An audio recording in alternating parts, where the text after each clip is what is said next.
Hello good morning students, कैसे हैं आप लोग। आई होप सारे लोग अच्छे होंगे। स्टूडेंट्स, हम लोग कोऑर्डिनेट ज्योमेट्री के सवालों को सॉल्व कर रहे थे। आज एक्सरसाइज 7.2 को सॉल्व करने की बारी है। इस चैप्टर को, इस एक्सरसाइज को सॉल्व करने से पहले स्टूडेंट्स हम लोग समझते हैं कि आखिर इन चैप्टर्स का कॉन्सेप्ट क्या है। इस चैप्टर को सॉल्व करने के लिए देखिए, आपको एक फार्मूला ध्यान रखना है और उस फार्मूले का नाम है सेक्शन फार्मूला। ये सेक्शन फार्मूला क्या कहता है कि the coordinates of point X and Y which divides the line segment joining the point A x1 y1 and b x2 y2 internally in the ratio m1 ratio m2, then the coordinate of x will be m1 x2 plus m2 x1 upon m1 plus m2 and the ordinates of y is equal to m1 y2 plus m2 y1 upon m1 plus m2। इसी को कहा जाता है section formula. कहने का मतलब कि अगर आपके पास कोई लाइन है जिसका नाम है a एंड b, ये पॉइंट्स के नाम हैं, और कोई तीसरा पॉइंट इस पर P आता है और इस लाइन को M1 और M2 के रेशियो में डिवाइड कर देता है, तो आपको बताना है कि अगर इसका कोऑर्डिनेट आपका x1 y1 गिवन है, इसका ऑर्डिनेट आपको x2 y2 गिवन है, तो आपको बताना है कि ये जो थर्ड पॉइंट है P, इसका ऑर्डिनेट x और y क्या होगा। इसी को कहा जाता है सेक्शन फार्मूला। अब इस पर जो है आपसे कैसे कैसे सवाल बनेंगे, आइए उन सारे सवालों को बारी बारी से देखते हैं।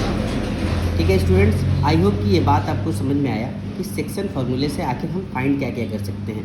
किसी भी लाइन के रेशियो को फाइंड कर सकते हैं, किसी भी लाइन पर अगर कोई तीसरा पॉइंट आता है तो उसके ऑर्डिनेट को फाइंड कर सकते हैं, या फिर कोई लाइन का जो फर्स्ट या सेकेंड पॉइंट है उसके ऑर्डिनेट्स को भी हम फाइंड कर सकते हैं। ठीक है स्टूडेंट्स, आइए क्वेश्चन को देखते हैं जिससे आपको ज़्यादा समझ में आएगा। जैसे कि ये सवाल आपको दिख रहा होगा कि find the coordinates of the point which divides the join of -1, 7 and 4, -3 in the ratio 2:3। यानी कहा कि कोई लाइन है जिसका पॉइंट ए आपके पास उसका ऑर्डिनेट गिवन है, पॉइंट बी का भी ऑर्डिनेट गिवन है, और उस लाइन का रेशियो यानी लाइन को जिस रेशियो में बांटा गया है m1 और m2 भी आपके पास गिवन है, तो आपको बताना है कि वो थर्ड पॉइंट का ऑर्डिनेट्स क्या होगा, यानी आपको x और y का वैल्यू बताना है। सेम वैसे ही the find the coordinates of the point of trisection of the line segment joining 4, -1 and -2, -3। कहा कि किसी लाइन को हमने तीन हिस्सों में बांट दिया। ठीक है, एक लाइन है जिसका नाम है ए और बी, इस पर हमने कोई दो पॉइंट को बैठा दिया पी और क्यू। अब ये लाइन तीन हिस्सों में बट गया, तो आपको बताना है कि अगर इन दोनों का कोऑर्डिनेट आपको गिवन है ए और बी, तो आपको बताना है कि पी का कोऑर्डिनेट क्या होगा और क्यू का भी कोऑर्डिनेट क्या होगा, ये आपको फाइंड करना है। ठीक है स्टूडेंट्स, तीसरा सवाल क्वेश्चन नंबर 3। क्वेश्चन जो है ये एग्जामिनेशन पॉइंट ऑफ व्यू से उतना इंपॉर्टेंट नहीं है, हालांकि इस सवाल को भी समझेंगे।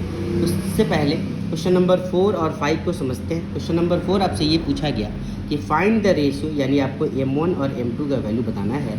किसी लाइन का पॉइंट ए और पॉइंट बी का कोऑर्डिनेट दिया गया है और उसके बीच में जो पॉइंट पी आता है उसका भी कोऑर्डिनेट आपको गिवन है, तो उस लाइन को आपको बताना है कि वो लाइन आखिर किस रेशियो में डिवाइड किया गया है। और लास्ट क्वेश्चन आपके पास ये है कि अगर कोई लाइन है उसमें आपको रेशियो यानी m1 और m2 आपको बताना है, उस लाइन का रेशियो जिसमें से उसका पॉइंट ए का कोऑर्डिनेट और बी का कोऑर्डिनेट गिवन है, और ये बताया गया कि ये जो कोऑर्डिनेट है वो एक्स एक्सिस पर लाई करता है। ठीक है, तो आपको बताना है कि अगर ये एक्स एक्सिस पर लाई करता है तो उस x का वैल्यू क्या होगा, एज वेल एज आपको ये भी बताना है कि वो लाइन किस रेशियो में डिवाइड हो रहा है, यानी आपको उस लाइन का रेशियो भी बताना है, m1 और m2 भी आपको बताना है। ठीक है स्टूडेंट्स, आइए इन सारे सवालों को बारी बारी से सॉल्व करते हैं और जानते हैं कि इनका सॉल्यूशन कैसे फाइंड किया जाता है। ठीक है स्टूडेंट्स, आपको ये सवाल दिख रहा होगा स्टूडेंट्स।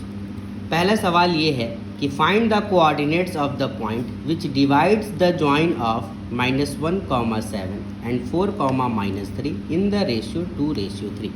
यानी कहा कि अगर आपके पास कोई एक लाइन है जिसका नाम है ए एंड बी, ए का कोऑर्डिनेट आपको -1, 7 दिया गया है, बी का कोऑर्डिनेट आपको 4, -3 गिवन है, तो आपको बताना है कि अगर इस पर कोई पॉइंट सी अगर आता है तो इसका कोऑर्डिनेट क्या होगा, जबकि ये लाइन 2:3 में डिवाइड है। ठीक है, यानी कि जो रेशियो होता है उसको हम m1, इसको हम m2 के नाम से जानते हैं। a का जो कोऑर्डिनेट होता है वो हमेशा x1 और y1 होता है, और b का जो कोऑर्डिनेट होता है वो हमेशा x2 एंड y2 होता है। यानी जो जो वैल्यू आपको गिवन है ये सारे के सारे वैल्यूज़ आपको सेक्शन फार्मूला पर रख देना है, वहाँ से आप आसानी से इस कोऑर्डिनेट को फाइंड कर सकते हैं। हम जानते हैं कि सेक्शन फार्मूला क्या होता है, तो x का कोऑर्डिनेट निकालने के लिए जो फार्मूला होता है वो होता है m1 into x2 plus m2 into x1 upon m1 plus m2। Same वैसे ही y का भी जो फार्मूला होता है वो होता है m1 into y2 plus m2 into y1 upon m1 plus m2। सारे के वैल्यूज़ को इन दोनों फार्मूले पर आपको पुट कर देने हैं। x तो x ही रहेगा, m1 का वैल्यू मेरे पास 2 है, हमने 2 लिख दिया। x2 का वैल्यू हमारे पास 4 है, हमने 4 को मल्टीप्लाई कर दिया, प्लस का प्लस हमने उतार दिया। m2 का वैल्यू हमारे पास 3 गिवन है, 3 लिख दिया। x1 का वैल्यू हमारे पास -1 गिवन है, हमने उसको भी लिख दिया। और m1 प्लस m2 यानी 2 प्लस 3 नीचे हमने पुट कर दिया। यहाँ से जब इसको सॉल्व किए तो 4 2 जा ये 8 हो गया, 3 1 जा 3 लेकिन ये माइनस में 3 हो गया, नीचे 2 प्लस 3 5 रह गया। जैसे ही 8 में से 3 को माइनस किए तो 5 आया, अपॉन 5 रहा। इसको जब कैंसिल आउट किए तो x का वैल्यू मेरे पास 1 आ गया। सेम वैसे ही y का भी वैल्यू हम फाइंड किए, तो y का वैल्यू हम रखे, m1 का वैल्यू 2 था, y2 का वैल्यू हमने -3 यहाँ पुट किया। सेम वैसे ही m2 का वैल्यू मेरे पास 3 गिवन था, और y1 का वैल्यू हमने 7 यहाँ से पुट कर दिया। और नीचे m1 प्लस m2 यानी 2 प्लस 3 हमने वैसे ही रहने दिया। जब इसको सॉल्व किए तो 3 2 जा 6 ये माइनस में आया, 7 3 जा 21 ये प्लस में आया, और नीचे 2 प्लस 3 5 रह गया। जब इसमें से हम इसको ऐड किए तो देखिए कि 21 में ये -6 घट गया, जिससे हमको क्या मिला 15 मिला, नीचे 5 का 5 रह गया। जब इसको कैंसिल आउट किया तो ये 3 टाइम्स में चला गया। यानी कि जो ये पॉइंट सी है, इस पॉइंट सी का जो कोऑर्डिनेट होगा वो क्या होगा 1,3 होगा। यानी कि ये कोऑर्डिनेट जो होगा सी का, x का वैल्यू मेरे पास 1 आया, y का वैल्यू 3 आया, यानी जो सी का कोऑर्डिनेट होगा वो 1,3 होगा। आई होप ये बात आपको समझ में आया है स्टूडेंट्स। ठीक, अगर आपको ये सब बात समझ में आ रहा है तो स्टूडेंट्स आप मेरे चैनल पर ज़रूर बने रहें, ज़्यादा से ज़्यादा इस चैनल को शेयर कीजिए। आने वाले जो बोर्ड एग्ज़ाम्स है 2026 में, उसी से ओरिएंटेड सारे सवाल बनाए जा रहे हैं, ताकि आप एग्ज़ाम में ज़्यादा से ज़्यादा स्कोर करें और वीडियोज़ ये आपके लिए ज़्यादा से ज़्यादा हेल्पफुल हो। आइए अब नेक्स्ट क्वेश्चन को देखते हैं।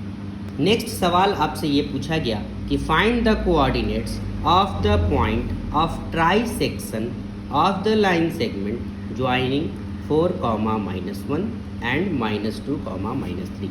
यानी कहने का मतलब कि कोई एक लाइन आपके पास गिवन है ए बी, उस पर आपने उस लाइन को 3 इक्वल रेशियो में डिवाइड कर दिया। 2 पॉइंट आपने उस पर रखा P एंड Q। जैसे ही आपने 2 पॉइंट उस पर रखा तो आपका ये लाइन 3 इक्वल रेशियो में डिवाइड हो गया।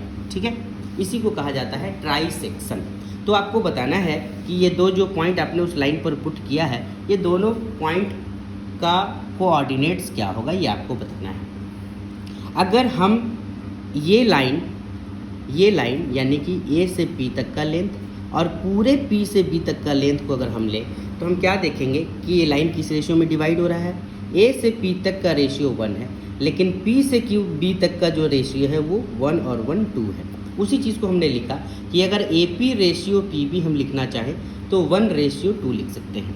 ठीक है स्टूडेंट्स, यहाँ से अगर हम सेक्शन फार्मूले का इस्तेमाल करें तो P का जो कोऑर्डिनेट होगा x एंड y, x का फार्मूला क्या होगा m1 x2 plus m2 x1 upon m1 plus m2। Same वैसे ही y का फार्मूला क्या होगा m1 y2 plus m2 y1 upon m1 plus m2। अब ये P का x और y कोऑर्डिनेट हमको फाइंड करना है, तो हमने ये सारे वैल्यू को रखा। m1 मेरे पास क्या था 1 था, 1 को लिखे। m2 मेरे पास 2 है, तो हमने m2 की जगह यहाँ 2 लिखा है। x2 मेरे पास गिवन है। हम जानते हैं कि जो पहला कोऑर्डिनेट होता है हमेशा पहले वाले कोऑर्डिनेट को x1 और y1 के नाम से जाना जाता है, और दूसरे वाले कोऑर्डिनेट को हमेशा x2 और y2 के नाम से जानते हैं। जो जो वैल्यूज़ गिवन है हमने इस वैल्यू को रखा कि m1 का वैल्यू 1 था, 1 लिखे, x2 का वैल्यू -2 था, -2 लिखे, प्लस m2 का वैल्यू 2 था 2 लिखे, और x1 का वैल्यू 4 था हमने 4 लिख दिया, और अपॉन में m1 प्लस m2 को लिखे। सेम वैसे ही m1 का वैल्यू 1 है, y2 का वैल्यू -3 है, प्लस m2 का वैल्यू 2 है, y1 का वैल्यू -1 है, अपॉन में हमने m1 प्लस m2 यानी 1 प्लस 2 को लिखा।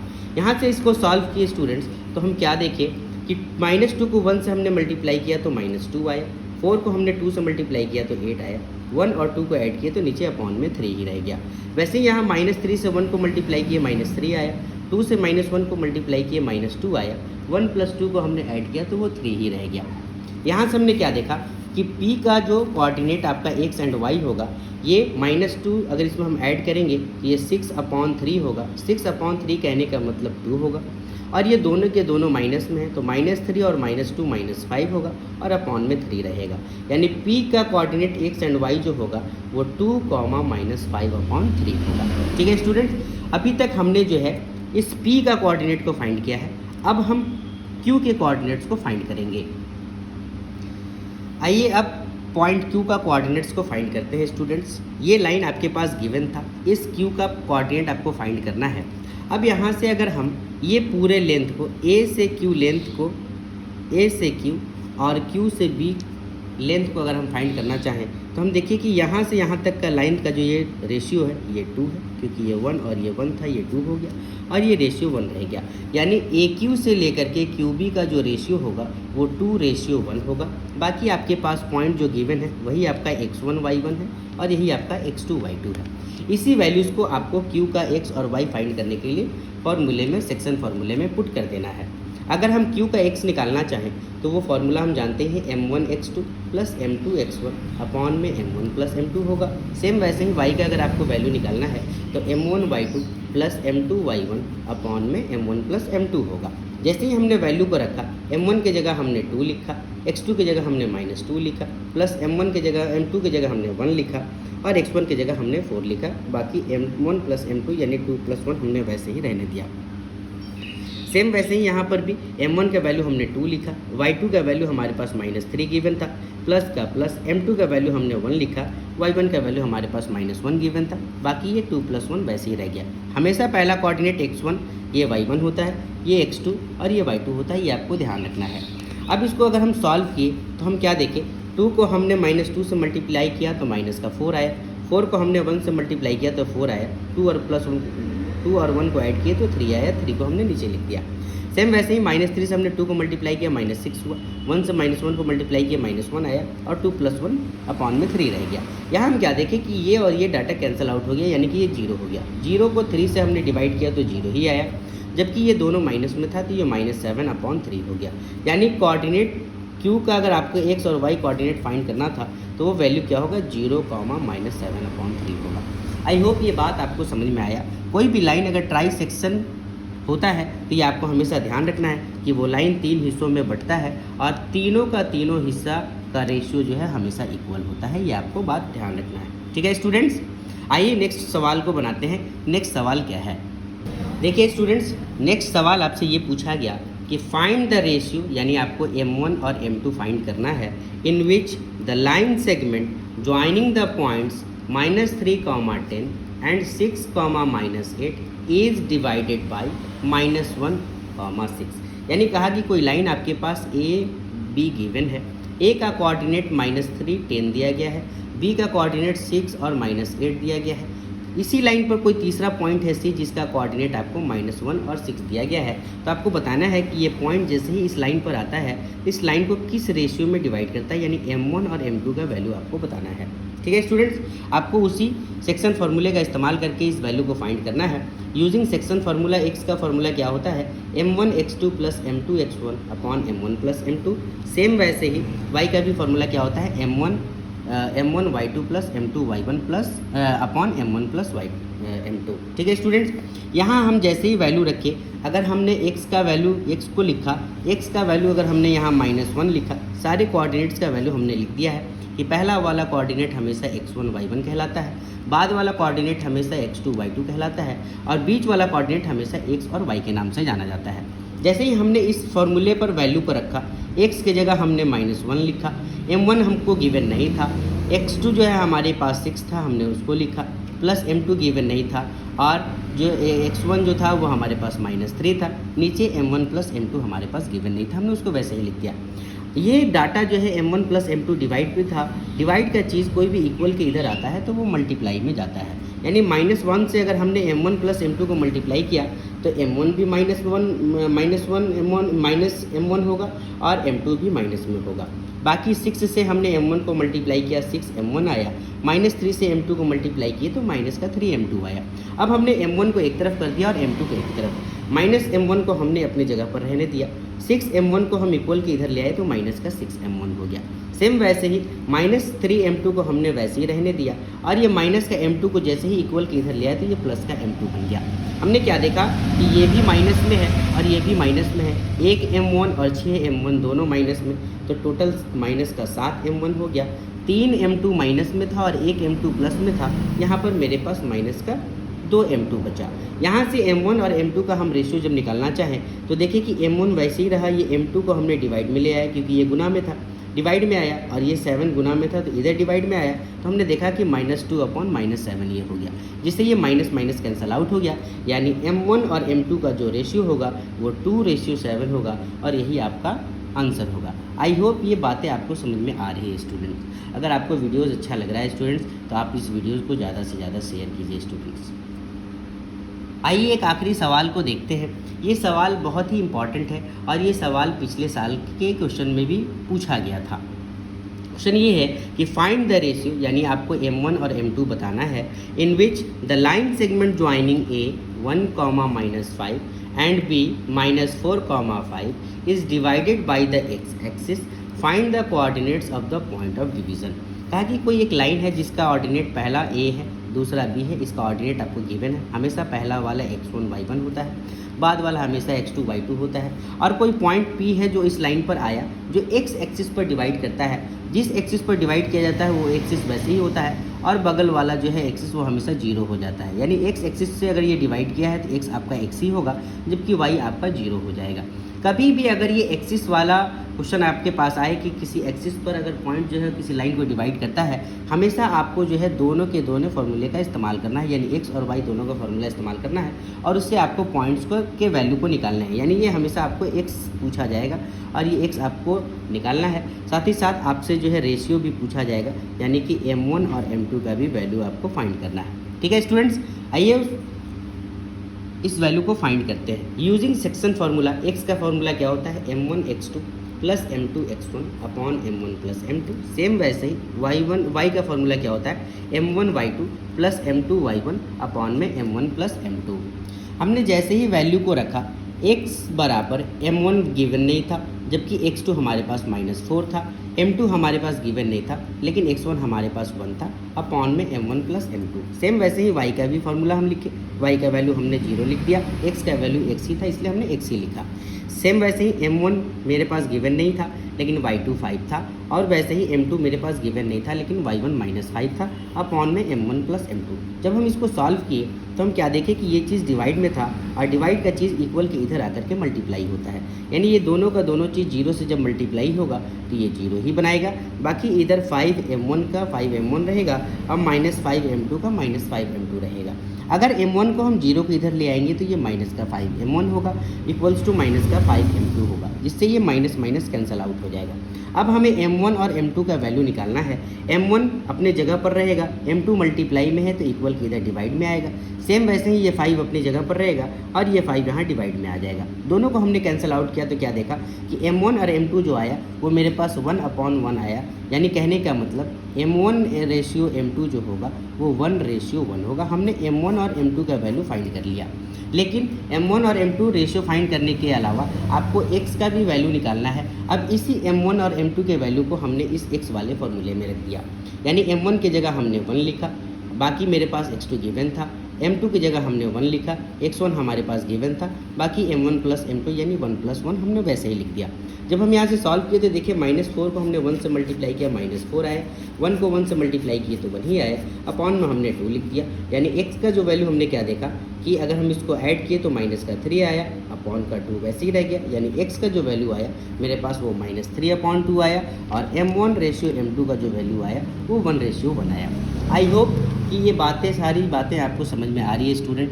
अगर आपको ये वीडियो अच्छा लग रहा है स्टूडेंट्स, तो आप मुझे ज़्यादा से ज़्यादा सपोर्ट कीजिए, और नेक्स्ट जितने भी वीडियोस आएंगे वो सारे के सारे 2026 बोर्ड एग्ज़ाम से ओरिएंटेड क्वेश्चन आएंगे, और ऐसे सवाल आपको एग्ज़ाम में देखने को मिलेगा ही मिलेगा। ठीक है स्टूडेंट्स, ठीक है, आज तक के लिए इतना ही। फिर नेक्स्ट वीडियोस में हम लोग कोऑर्डिनेट ज्योमेट्री के बाकी सवालों को सॉल्व करेंगे, और इसके बाद नेक्स्ट हम लोग सर्कल के चैप्टर को सॉल्व करना शुरू करेंगे स्टूडेंट। ठीक है स्टूडेंट्स, थैंक यू।